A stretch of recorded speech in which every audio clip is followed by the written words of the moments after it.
నరాలు ఉబ్బినట్టుగా కనిపిస్తున్నాయా? అయితే దీన్ని అస్సలు నెగ్లెక్ట్ చేయకండి. ఇది వెరికోస్ వెయిన్స్ కావచ్చు. సో, దీని గురించి చాలామందికి అవగాహన లేదు. సో, దీని గురించి మనం ఈ వీడియోలో మనం తెలుసుకుందాము. వెరికోస్ వెయిన్స్ అంటే ఏంటి? సో, రక్త ప్రసరణ సరిగ్గా జరగకపోవడం వల్ల నరాలు ఉబ్బుతాయి. అంటే చెప్పాలంటే చర్మం కింద ఉబ్బునట్టుగా, అదేవిధంగా మెలికలు తిరిగి నీలం లేదా ఊదా రంగులో కనిపించే నరాలను వెరికోస్ వెయిన్స్ అనేది అంటారనమాట. సో, నడక లేదా నిలబడటం వల్ల కాళ్ళపై ఒత్తిడి పెరిగి ఇవి ఎక్కువ కాళ్ళలో కనిపిస్తూ ఉంటాయి. సో, ఇది చాలామందికి తెలియక భయపడుతూ ఉంటారు. సో, దీని గురించి మనం సరిగ్గా అవగాహన గాని అనుకుంటే, సో, దీన్ని మన స్టార్టింగ్ స్టేజ్‌లో నుంచే మనం దీన్ని పూర్తిగా తగ్గించే అవకాశం అయితే ఉంటుంది.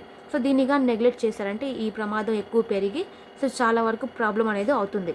సో, కాబట్టి ఇది ఎలా జరుగుతుందంటే, ఇప్పుడు ఆరోగ్యకరమైన నరాలలో రక్తం గుండె వైపు వెళ్ళడానికి వాల్వులు ఉంటాయన్నమాట. ఇవి బలహీన పడినప్పుడు రక్తం ఒకే చోట ఆగిపోయి నరాలనేది ఉబ్బుతాయి.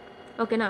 సో, ఈ వాల్వ్‌లు దెబ్బతినడం వల్ల, అదేవిధంగా రక్తం నిలిచిపోవడం వల్ల ఈ విధంగా ఊదా రంగులో మనకి ఈ వెయిన్స్ అంటే ఈ నరాలనేవి మనకి కనిపిస్తూ ఉంటాయి. సో, ఈ నరాలనేటివి ఉబ్బుతూ ఉంటాయి.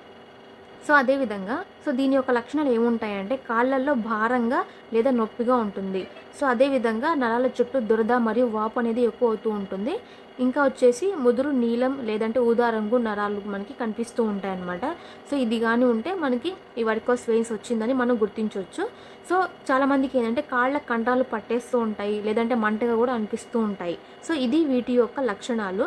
సో, ఇది ఎక్కువ అవకాశం ఏంటంటే 3 రెట్లు జెంట్స్ కంటే కూడా లేడీస్‌కి ఎక్కువ వస్తూ ఉంటాయి. అంటే వయసు పెరిగే కొద్దీ రిస్క్ అనేది పెరుగుతూ ఉంటుంది. సో, చాలామంది ఓవర్ వెయిట్ అంటే ఒబేసిటీ వల్ల కూడా ఇది ఎక్కువగా కాళ్ళలో ఒత్తిడి పెరిగి మనకి వెరికోస్ వెయిన్స్ అనేవి వస్తూ ఉంటాయి. అదేవిధంగా చాలామంది ఎక్కువసేపు నిలబడి చేసే పనులు ఉంటాయి కదా! సో, దానివల్ల కూడా మనకి ఈ ప్రాబ్లమ్ వచ్చే అవకాశం ఉంటుంది. సో, కొంతమంది ప్రెగ్నెంట్ లేడీస్‌కి కూడా సో, గర్భధారణ సమయంలో వచ్చే మార్పుల వల్ల కూడా ఈ వెరికోస్ వెయిన్స్ అనేది వస్తూ ఉంటాయన్నమాట. సో, దీనికి మనం చాలా జాగ్రత్తగా ఉండాలి. దీనివల్ల మనకి కలిగే దుష్ప్రభావాలు ఏంటంటే అల్సర్స్ అంటే మడమల వద్ద నొప్పి కలిగించే పుండ్లు వస్తూ ఉంటాయి. అదేవిధంగా మనకి బ్లీడింగ్ అంటే చర్మం దగ్గర ఉండే నరాలు పగిలి రక్తస్రావం కూడా అవుతుంది. ఎందుకంటే అక్కడ బ్లడ్ ఫ్లో అనేది ఉండదు కదా! సో, అందుకనేసి. అదేవిధంగా రక్తం గడ్డ కట్టడము ఇది చాలా ప్రమాదకరం అనమాట. సో, ఈ విధంగా మన కాళ్ళల్లో బ్లడ్ అనేది క్లాట్ అనేది అవ్వకూడదు. అదేవిధంగా స్కిన్ చేంజెస్ అంటే చర్మం గట్టి పడటం మరియు రంగు మారడం అనేది జరుగుతూ ఉంటుంది. సో, దీని యొక్క సైడ్ ఎఫెక్ట్స్ అనేవి ఈ విధంగా ఉంటాయి. అదేవిధంగా మనం దీన్ని నివారించుకోవాలి అనుకుంటే ముఖ్యంగా డైలీ అంటే రోజు మనం నడక అలవాటు చేసుకోవాలి. అదేవిధంగా మనం విశ్రాంతి తీసుకునే సమయంలో కాళ్ళను ఎత్తులో ఉంచండి. మన కాళ్ళ కింద దిండు పెట్టుకోవడం అట్లా మనం చేయాలి. అదేవిధంగా వెయిట్ మేనేజ్మెంట్ ఒకవేళ మీరు కానీ అధిక బరువు ఉంటే గనక మీకు ఎక్కువగా ఈ వెరికోస్ వెయిన్స్ వచ్చే అవకాశం ఉంటుంది. అధిక బరువు ఉన్న వాళ్ళు ఖచ్చితంగా మీ వెయిట్‌ని మేనేజ్ చేసుకోండి. ఓకేనా? సో, అదేవిధంగా మనకి కంప్రెషన్ థెరపీ అనేది ఉంటుంది.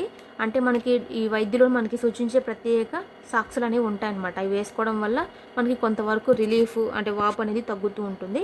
ఈ మోడర్న్ ట్రీట్మెంట్స్ అనేవి చాలా వచ్చున్నాయి. అంటే లేజర్ ట్రీట్మెంట్ కానీ, ఇంజెక్షన్ పద్ధతి ద్వారా లేదంటే సర్జరీ ద్వారా కూడా దీన్ని ట్రీట్ చేస్తూ ఉంటారు.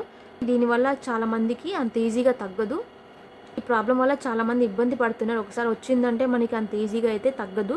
సో, మనం ఎన్ని ట్రీట్మెంట్స్ అవి చేసినా కూడా మనకి 100% గ్యారంటీ అనేది సో చెప్పలేము. కాబట్టి prevention is better than cure. So, ఇవి వచ్చిన తర్వాత బాధపడటం కంటే ఇది రాకముందు జాగ్రత్త తీసుకోవడం మంచిది. అదేవిధంగా మీకు కానీ వెరికోస్ వెయిన్స్ కానీ ఉంటే దీన్ని న్యాచురల్గా మనం లైఫ్ టైం మెడిసిన్ వాడుకోకుండా తగ్గించుకోవాలి అనుకుంటే మన దగ్గర ఒక సీక్రెట్ సప్లిమెంట్ అనేది ఉంది. దీని ద్వారా మనకి లైఫ్ టైం మందులు అవసరం లేకుండా మనం పూర్తిగా తగ్గించుకునే అవకాశం ఉంది. సో, దాని గురించి మీకు తెలియాలనుకుంటే వెంటనే నాకు కాంటాక్ట్ అవ్వండి. Thank you.